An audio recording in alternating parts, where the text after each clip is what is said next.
Welcome to Zwida Media. If you're new to this channel, please subscribe. Don't forget to like, comment, and share. Here's a new video for today. Enjoy. Igama lami nguNomtha, ngakaZwide, ngizalwa umntwana uJabhisile owakaNongoma esigodini saseThokazi. Nginxusa nje bonke abantu besifazane ikakhulukazi ukuthi noma ngabe kwenze njani ngicela abasukume bazimele.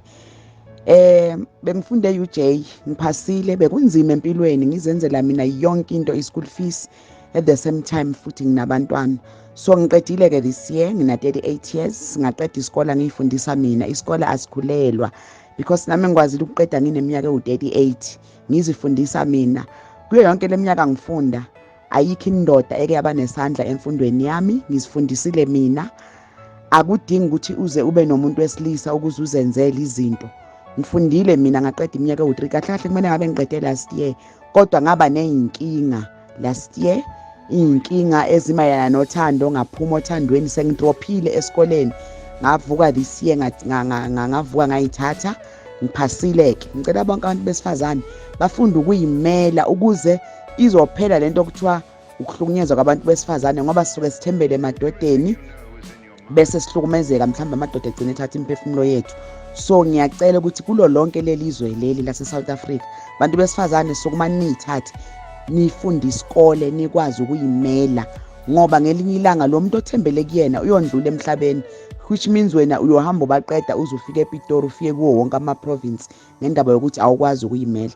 Ngiyabonga Thuthani Ndlovu, umfowethu lo owalapha eMsinga esigodini saseBathenjini, ungisupportile kakhulu, wangisupporta ngikhala, ngifika kuye ngikhala inyembezi, ngingena nezicaphe studio, kodwa wakwazi ukungisupport. Ubengangincengi ke lapha, wayesho ngisho impela nje ukuthi ngabe ukube kuthiwa ngabe, uyayibona lonto engithethisela ukuthi ngiyakhala, ethi angisula inyembezi ngizophuma estudio ngihleka, nangempela ngiphume ngihleka. Ngalahlekelwa abangani bonke mina kade nginabo, sengiseyinkinga bangilahlekela abangani, bangishiya abantu engangibasizile empilweni. Kepha uThuthani wama nami ngaphasa, ngiphasile namhlanje. Ngiyafisa ngelinye ilanga uThuthani ukumenzela okuhle as long ngisaphila, ngimbonge futhi ngicela ukubonga uma wakhe uThuthani ngokuzala ingane eqotho. Ngiyambonga uma kaThuthani because ikhombisa ukuthi wamfundisa konke lokho akwenzayo ukuphuma emfundisweni zabazali bakhe. Ngiyabonga Gatsheni Zingelwayo, ngiyabonga kakhulu mfowethu, ungikhiphe osizini, wangifaka enjabulweni. Njengamanje ngihleka ngedwa, ngifisa sengathi ngingamapheko entaba enkulu inhlangakazi, ngibikele izwe ukuthi mina ngiphasile namhlanje, kuhlupheka kimi kuphelile.